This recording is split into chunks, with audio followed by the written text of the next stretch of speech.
Assalamualaikum warahmatullahi wabarakatuh. Alhamdulillahilladzi arsala rasulahu bil huda wa dinil haq liyudhhirahu ala dini kullih walau karihal kafirun. Asyhadu an la ilaha illallah wahdahu la syarikalah wa asyhadu anna Muhammadan abduhu wa rasuluh. Allahumma sholli wa sallim wa barik ala Muhammad wa ala alihi wa ashabihi wa man tabi'ahum bi ihsan ila yaumiddin. Amma ba'du. Para jamaah yang dimuliakan oleh Allah Subhanahu wa taala, pada kesempatan kali ini marilah kita senantiasa untuk selalu bersyukur kepada Allah Subhanahu wa taala karena telah begitu banyak rahmat, nikmat dan hidayah Allah Subhanahu wa taala yang telah dilimpahkan kepada kita semua, sehingga kalau seandainya kita mau menghitung nikmat-nikmat Allah tersebut, kita tidak akan pernah mampu untuk menghitungnya. Sholawat serta salam mudah-mudahan tetap tercurah kepada junjungan Nabi kita Muhammad SAW. Para jamaah yang dimuliakan oleh Allah Subhanahu wa taala, pada kesempatan kali ini kita akan melanjutkan ngaji kitab Bulughul Maram bab syarat-syarat sholat. An Aliin, dan dari Ali ibn Tolkien, Ali bin Tolkien radhiya, semoga meridhoi Allah anhu, dari Ali bin Tolkien, qala, berkata Ali bin Tolkien, qala, bersabda Rasulullah sallallahu alaihi wasallam, ida fasa, maka apabila kentut akhadukum, salah seorang dari kalian, fi sholati, di dalam sholat, falyan sorif, maka hendaklah bubar atau membatalkan orang, falyatawaddo, maka hendaklah berwudu orang, falyu'id, dan mengulangi orang, as-sholat, akan sholat. Rawa, telah meriwayatkan hu akan hadis al-khamsatu, imam 5, wa sohaha, dan telah mensohihkan hu akan hadis Ibnu Hibban. Hadis ini menjelaskan bahwa jika ada orang sholat kemudian kentut, maka hendaklah dia membatalkan sholatnya dan berwudu, falyatawaddo wal yu'id as-sholata, dan berwudu dan mengulangi sholatnya dari awal. Ini memberikan pelajaran kepada kita bahwa salah satu syarat sahnya sholat adalah suci, baik dari hadas kecil maupun dari hadas besar. Kentut termasuk hadas kecil, sehingga ketika kita kentut pada saat sholat, maka sholatnya batal dan kita harus mengulang dengan cara berwudu kembali, menyempurnakan wudu, berdoa setelah wudu, kemudian kita mengulangi sholat dari awal. Kenapa? Karena salah satu syarat sahnya sholat adalah berwudu. Maka sebelum sholat kita harus berwudu. Dalam artian kita harus bebas dari hadas kecil. Kalau kita kena hadas besar, maka kita harus mandi junub. Dan di dalam mandi junub juga diawali dengan wudu. Artinya sholat harus suci. Syarat sah sholat harus suci dari hadas kecil maupun hadas besar. Wa an Aisyata, dan dari Aisyah radhiyallahu, semoga meridhoi Allah anha, dari Aisyah, annan nabiyya, sesungguhnya Nabi sallallahu alaihi wasallam, qala, bersabda Nabi sallallahu alaihi wasallam, la yakbalu, tidak menerima Allah sholat haidin, sholat orang yang haid atau orang yang balik, orang yang sudah haid, illa bihimarin, kecuali dengan khimar atau kerudung. Rawa, telah meriwayatkan akan hadis al-khamsatu, imam 5, ilan Nasa'i, kecuali Imam Nasa'i, wa sohaha, dan telah mensohihkan akan hadis Ibnu Huzaimah. Hadis ini menunjukkan bahwa wanita yang sudah haid harus menutup aurat ketika sholat. Di antara aurat adalah kerudung, yaitu kepala, rambut. Yang bukan aurat adalah muka, wajah, dan telapak tangan. sehingga semua anggota tubuh wanita pada saat sholat harus tertutup kecuali wajah dan telapak tangan. Ketika seorang wanita sudah haid atau sudah balik, maka wajib menutup semua auratnya pada saat sholat. Itu merupakan syarat sahnya sholat. Jadi harus tertutup auratnya. Wa an Jabir, dan dari Jabir radhiyallahu semoga meridhoi Allah wa Allah anhu, dari Jabir anan Nabiya sesungguhnya Nabi sallallahu alaihi wasallam qala bersabda Nabi qala lahu bagi Jabir idza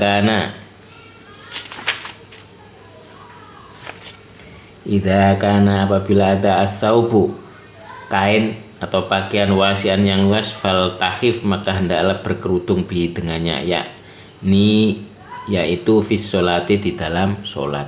Wali muslimin, dan untuk riwayat di dalam riwayat Muslim, fa khalif maka hendaklah menyelisihi baina torofaihi di antara dua ujungnya. Wa ingkana, dan apabila asaub kain atau pakaian zaizikon sempit, fatazir maka hendaklah menyarungkan bihi dengannya.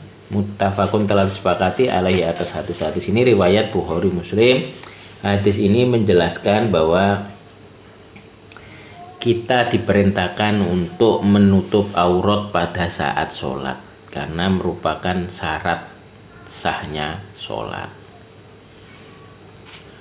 Jadi kalau kainnya lebar harus tertutup semua auratnya.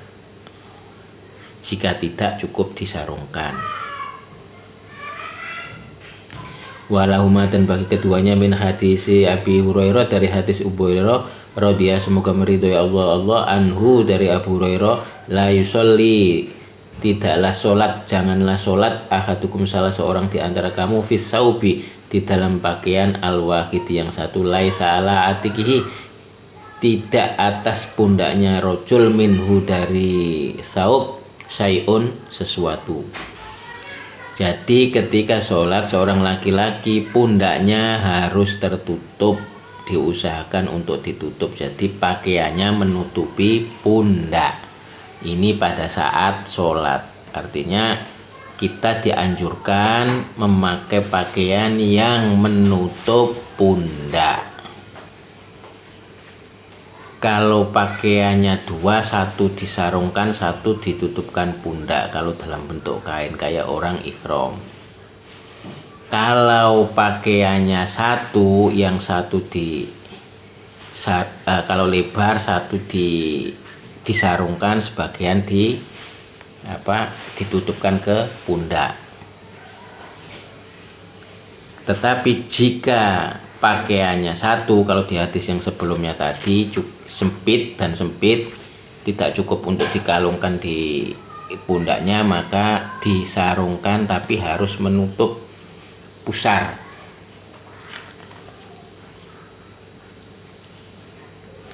Ini menunjukkan bahwa kita pada saat sholat diperintahkan untuk menutup aurat dan menggunakan pakaian yang sesempurna mungkin dalam menutup aurat. Wa an Ummi Salamah, dan dari Ummi Salamah radhiyallahu semoga meridhoi Allah anha, dari Ummi Salamah anha sesungguhnya Ummi Salamah sa'alat bertanya Ummi Salamah an Nabi akan Nabi sallallahu alaihi wasallam, atusolli apakah sholat almar'atu seorang wanita atau perempuan fi dir'in di dalam baju kurung, wahimarin dan kerudung, bi ghairi ijarin dengan selain sarung. Qala maka bersabda Nabi atau menjawab Nabi, idza kana apabila ada adzir'u baju kurung, sabigon yang sempurna, yuhodi yang menutup zuhura qodamaihi punggung kedua telapak kakinya. Akhraja telah meriwayatkan wakan hadis Abu Dawud wa sahhaha dan mensahihkan al aimatu para imam. waqafa dan telah memaukufkan para imam akan hadis. Hadis ini menceritakan bahwa Ummi Salamah bertanya kepada nabi-nabi, apabila seorang perempuan menggunakan baju kurung, apakah sholatnya cukup menggunakan baju kurung dan khimar atau kerudung tanpa sarung? Nabi menjawab, apabila baju kurungnya sempurna, yaitu yang bisa menutupi punggung bagian luar dari kedua telapak kakinya, maka cukup, tidak perlu pakai sarung.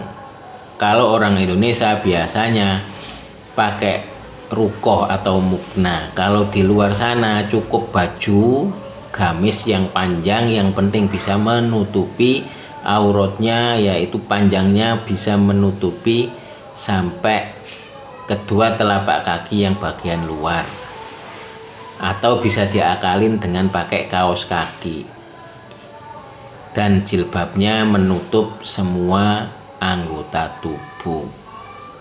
Jadi lengannya juga kecuali telapak tangan dan wajah yang kelihatan karena tidak termasuk aurat.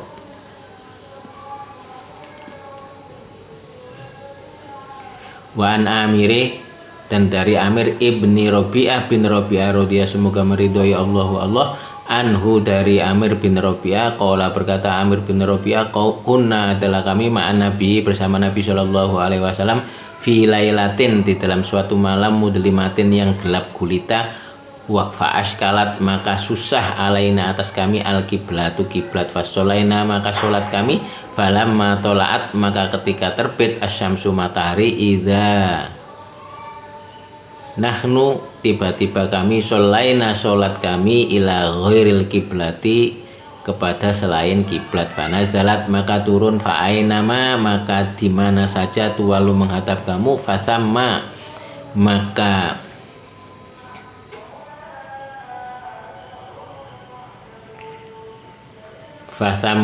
di sanalah wajhullahi, wajah Allah. Rawah telah meriwayat, akhraja telah mengeluarkan akan hadis At-Tirmidzi, Imam Tirmidzi, wa do'afa, dan telah mendoifkan akan hadis. Hadis ini menceritakan bahwa Amir bin Rabi'ah pernah melakukan perjalanan bersama Nabi Sallallahu Alaihi Wasallam suatu malam yang gelap gulita, sehingga kesulitan untuk mengetahui arah kiblat. Kemudian sholat, ternyata ketika matahari terbit, sholatnya bukan menghadap ke kiblat. Maka turunlah ayat fa'ainama tuwallu fasamma wajhullah, yaitu dimana saja kamu menghadap, maka di sanalah wajah Allah. Artinya yang penting kita sudah berupaya pada saat kita melakukan perjalanan, kemudian kita berupaya untuk mencari arah kiblat. Setelah yakin, kemudian kita sholat menghadap kiblat sesuai dengan keyakinan kita. Ternyata ketika selesai atau selang berapa lama, kemudian kita tahu bahwa kita salah, kita tidak menghadap ke kiblat, itu tidak mengapa. Tapi dengan catatan harus ada usaha terlebih dahulu untuk mengetahui mana arah kiblat. Tetapi sekarang di HP-HP di mana sudah ada arah kiblat dengan menggunakan kompas, dengan menggunakan aplikasi dan lain sebagainya. Jadi kemungkinan besar seperti hal ini tidak akan terjadi pada masa sekarang, kecuali kita tidak membawa HP Android atau HP yang lainnya yang ada aplikasi-aplikasinya. Baru akan terjadi peristiwa seperti ini. Yang kemudian hikmah dari hadis ini selanjutnya adalah bahwa ketika sholat itu diperintahkan untuk menghadap ke kiblat, sehingga dari sini bisa diambil pelajaran bahwa kita yang kesulitan untuk mengetahui arah kiblat saja, kita masih diperintahkan untuk berusaha mendapatkan arah kiblat, mengetahui arah kiblat, meskipun ternyata kemudian salah, tapi harus ada upaya untuk mengetahui arah kiblat terlebih dahulu baru kita sholat. Artinya apa? Bahwa sholat memang wajib menghadap kiblat. Kiblat untuk sholat adalah Baitullah. Demikian yang bisa saya sampaikan, mudah-mudahan bermanfaat. Billahi taufiq wal hidayah. Wassalamualaikum warahmatullahi wabarakatuh.